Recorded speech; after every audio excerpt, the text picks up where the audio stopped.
So I am here in Washington, D.C., and this morning I checked in at 6:30 a.m. I checked in at the marshalling yard. So from the marshalling yard, I'm going to go to the convention center, which is in Washington, D.C., downtown. So from here, I have about, it's about 10 miles, maybe a little bit less, 10 miles to go from the marshalling yard to the convention center. And there's a lot of trucks here already lined up on the side of the road. When I got here, I got here around 6. There was maybe 3 or 4 trucks, but now the whole street is full of trucks. You know, glad I got here early, because the later you get here, you know, the later you're gonna have to wait. So I already checked in everything, and they give me the dock address and they give me directions how to get there. So this is where I'm at. Over here is the marshalling yard, so I gotta take this road, and here's the convention center.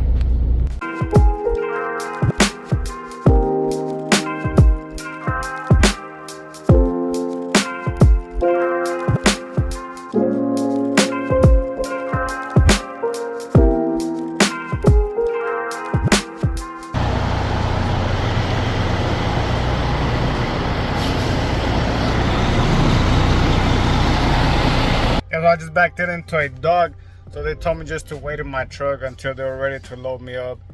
So the docks are pretty tight down here.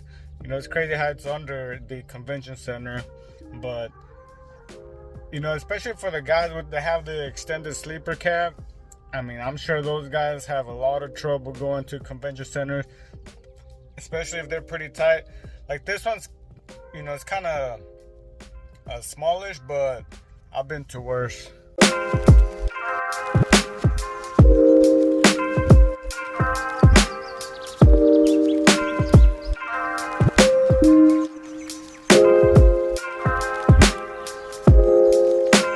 Originally they had me go downstairs to the bottom docks at the underground bottom of the convention center, but then they called me later on to tell me to go to the one upstairs. So I'm like on the rooftop now of the convention center.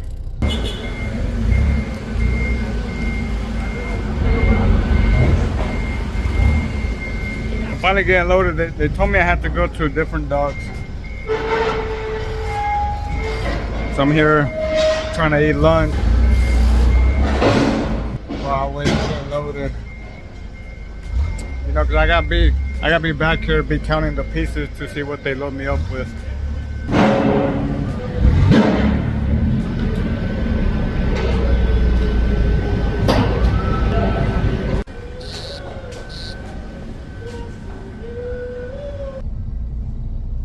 Man, I cannot get used to my mustache looking like that. I went to get a haircut a few days ago and they left my mustache like that, but I finally got loaded, fixed to hit the road. Next stop, Atlanta, Georgia. I got a little over 600 miles, which I should be there tomorrow. No biggie. Let's see where I end up staying the night today. I do have to take a shower. It's been a few days since I took a shower, and I can smell myself already, but let's go.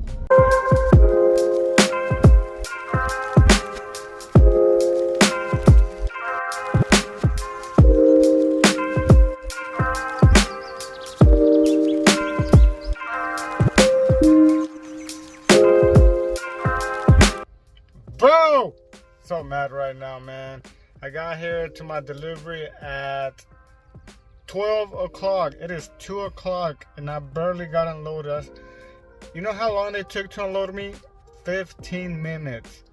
But this guy, you know, inside, he's with the forklift. I don't know what the heck he was doing. You know, as soon as I got here at 12, he told me, yeah, I'll start unloading you in 10 minutes. He didn't start till 1:30. From 12:10 to 1:30, I was just sitting there, and he wasn't even doing anything. He was just inside moving some crates around. You know, there was no other trucks. I was the only truck here.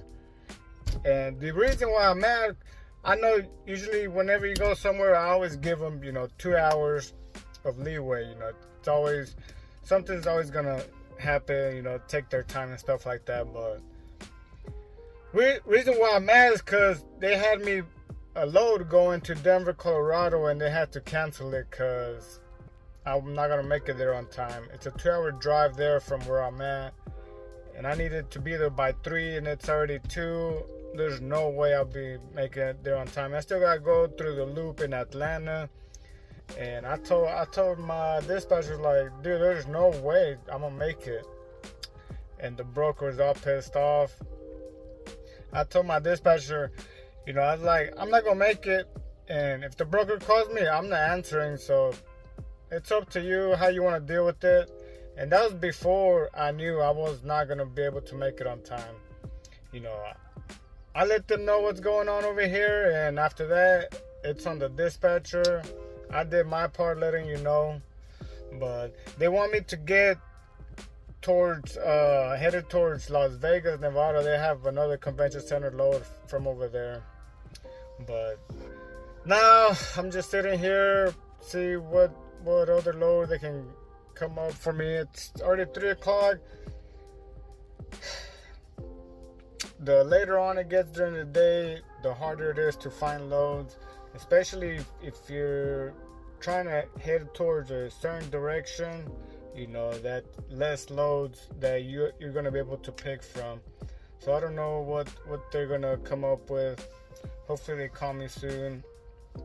Not only that, they done jacked up my trailer. Let's go check it out.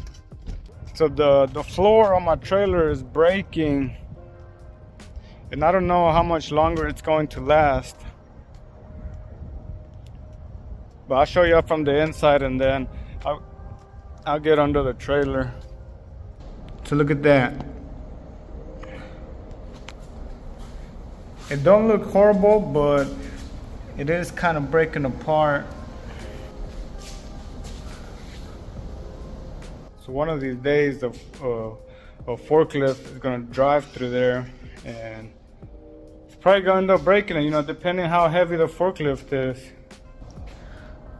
Oh man, so I have these 2 planks that I'm gonna have to fix up. So I gotta figure out the cost and all that.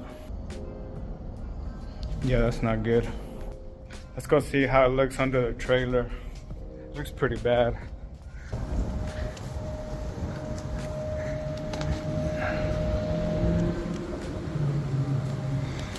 So you can see, it's not looking good.